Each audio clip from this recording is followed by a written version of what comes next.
Congratulations. You're in the playoffs once again, and you got a bye. Did Bill give you guys any time off to relax this first week of the bye week? We had a couple days, but back in the building today, have a good week of practice, work on ourselves this week, heal up, and when next week comes around, you just got to be ready to go. Ivan Fears, your running backs coach, was there when I was there, and he has that means he's been in the league a long time. He has some pretty good things to say about you. He said next to Tom Brady, you're the most prepared and the most knowledgeable football player on that team. How does that affect you, hearing that from him, and then all the things that they ask you to do offensively? How does that work for you? Well, I just try and know as much as I can. Not only know what I have to do on the football field, know what Tom's looking at, know what the offensive line is looking at, knowing what the receivers are doing, just getting a better grasp of the offense as a whole. It makes me a better football player, just understanding really what we're trying to get done. And I've always prided myself on trying to know all the finer details, all the coaching points, so I can go out there and play fast, and I can just go out there and react. Yeah, you got to get it going. And speaking of getting it going, Tom Brady, I mean, he's over 40 years old. A lot of people are saying that, hey, maybe Tom has lost a step or whatever. Your work ethic, the things that you do, what have you learned from Tom and seeing why he's been so consistent, why he's played at such a long period of time, and he's so consistent and making plays and being the best, one of the best in the game?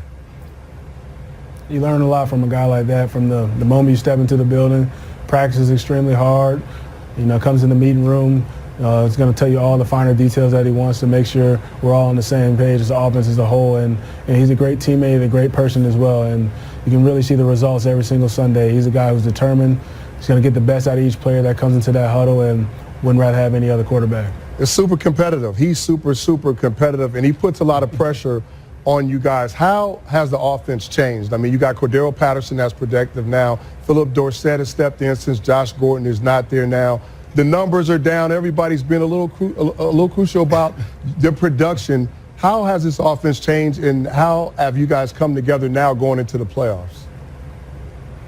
Well, I mean, for us, we just find ways to win football games. It doesn't have to be 400 yards passing. It doesn't have to be 400 yards rushing. It doesn't have to be pretty. We just go out there and find ways to win football games. Offensive line is going to play tough.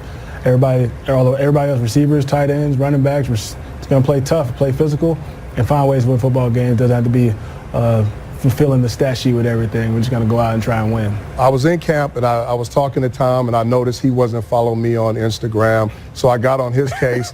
Edelman, I was talking to him, found out he wasn't following me on Instagram, got on his case. First part of this, I went to your handle. You're not following me, but your name on there is Sweet Feet. Where did you get the name Sweet Feet? It actually came from my high school creative writing teacher. He did a senior skit my senior year of high school, and he kind of used that as my name in the senior skit, and I didn't really use it at that point. And once I got drafted in the NFL, my agency thought I should kind of change my Twitter handle, and that was kind of the first thing that came to mind. And people kind of like it, so I let it rock. All right, well, I got two things. Next, I need to know, make sure that you're going to be following me next time I check my Instagram. I got you. That's number one. And two, stay healthy in the playoffs, and good luck to you. Thanks, James. Thank you. I appreciate it. Big shout out to Big Willie for